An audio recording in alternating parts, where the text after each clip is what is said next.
بسم الله الرحمن الرحيم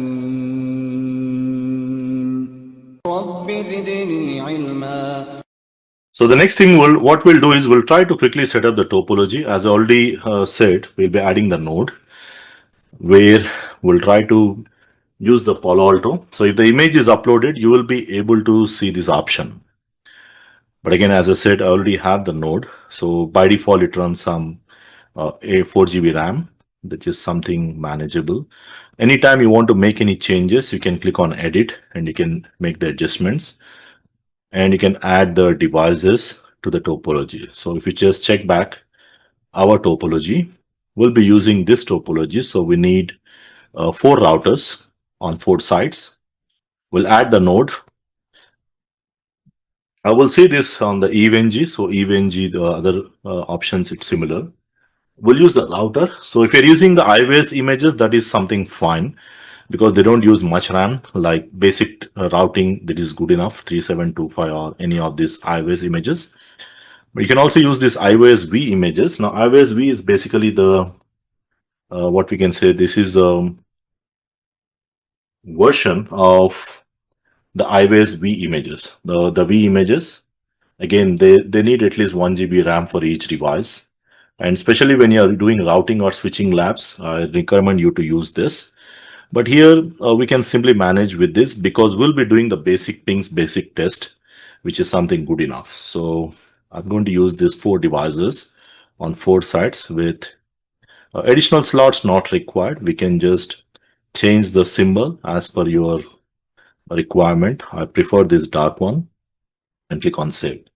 So we can add these 4 devices. 4 devices will be acting as my 4 sides, and we can go ahead and change the names. So actually, I should have changed the names.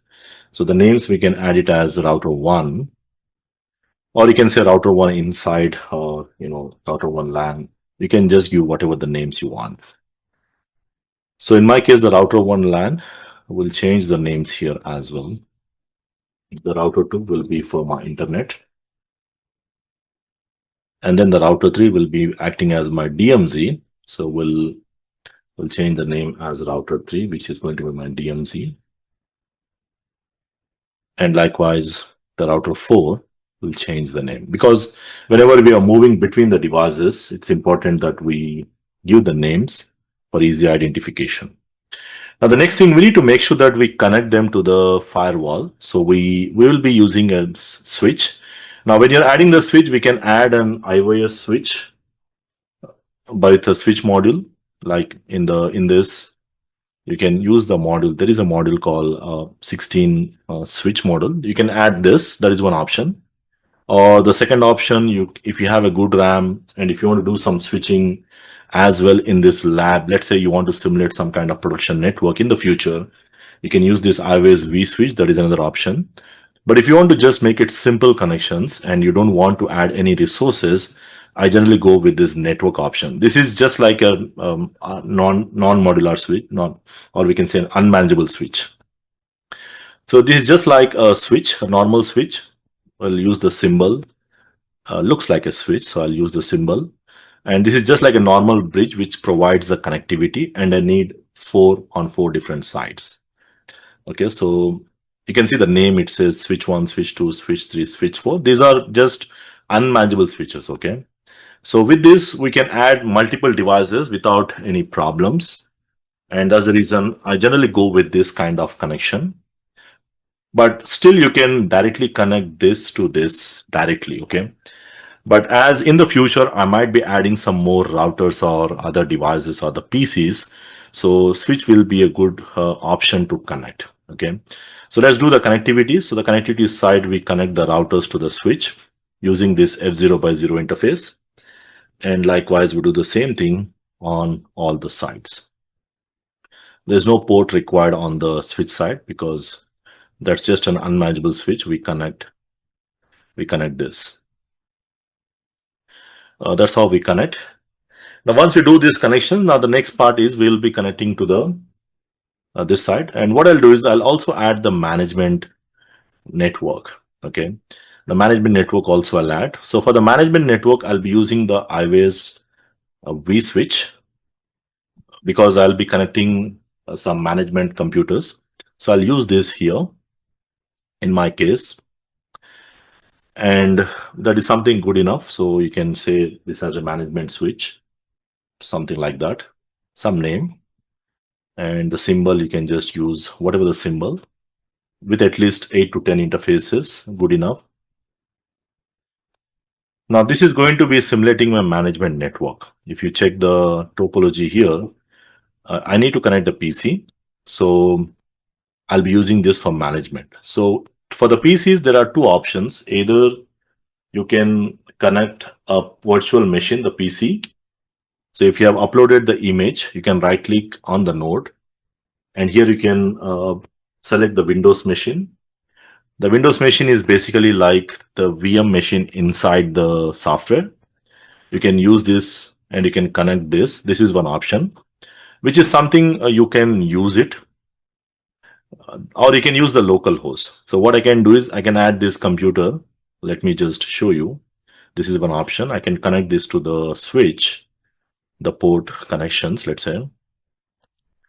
And once I do the connection, what I can do is I can simply click on start, and I can click on this computer to, once it starts, I can click on this, and this will open up the Windows machine inside the VM, just like running inside the VM. This is one option. And this Windows machine is required for us to simulate or to connect, because we need a PC, the host PC, to be able to manage the graphical interface of the firewall. So in my case also, we need to have this. Okay, so you can set up this. If you upload the image, you will be able to do this. Okay, you need to make sure that you upload the image, just like you uploaded the firewall image. You also need to upload the Windows Server image using this Windows machine. You can see there is a Windows host image which is already there, Windows Server, and there is a Windows 8.1 host. But again, this is one option, but I normally not use this option because this is going to a little bit slow down my things. So the default password is just 123, and I can use inside this. But this is something I have been using earlier. So what I'll do is I'll not use this host. Instead, I'll use my local host. Local host means my local computer. So like I said, either I can use there are two options. Let me write down here. Either I can use the local PC, the local host, or the VM host inside. The local host is much better option, which I prefer in my case, because it gives more flexibility for me to manage the GUI and slightly a faster option. So I'm not going to use this. I'm going to use my local host, means my own computer, this one, the one which I'm using for the session here, this one. So how to do that? We need to select the network. In the network, we will be selecting, let's say, some name, let's say management PC, something like that. Use any symbol, whatever the symbol you want. You can change the symbol if you want. And here we have to select this management cloud. Now, when I'm selecting this management cloud, it means nothing but you're connecting to the physical network which I'm connecting to. So this wireless or the wide network, whatever I'm using that particular network. So select this one. This is important. A symbol can be anything, the icon. Click on save. So what I'll do, I'll connect this to my switch. Use any port, all in the same VLAN, so that normally works. So which means now what I'll do, I'll connect this to my firewall. In my case, on the switch side, you can just use any port. And this side, I'll be using this management interface. So the management interface is the dedicated interface which is used for management. Okay, so we'll be connecting this. So this is more like this management PC is connecting to this, and the rest of the ports you can just go ahead and connect to the LAN. So I'll be using this E1x1 interface. This is how the naming goes here, E1x1, and I'll use this E1x2 on the right side. Any ports you can use. Let's go in a sequence. So E1x3, and likewise, this is my E1x4. Okay, so this is my E1x4. So this is going to be the topology setup. Now my topology is ready now. So what I can do is I can simply go ahead and start the devices, and get into the CLI. That is something we'll see, but anytime you want to simulate or add any new networks or any new devices, you can just add in the topology. Okay. So we can start the devices and we can run, but this is going to be my typical topology, which is going to simulate as if we have the LAN where we'll generate traffic, as if we have the internet and we have a separate management. And likewise, we also have the DMZs where we place the servers, and additional DMZ or the data center where you have the network. So will all this traffic, when they go from one zone to another zone, they go through the firewall, and that particular firewall is going to control or will configure the policies, and accordingly we are going to define the policies as per the requirement.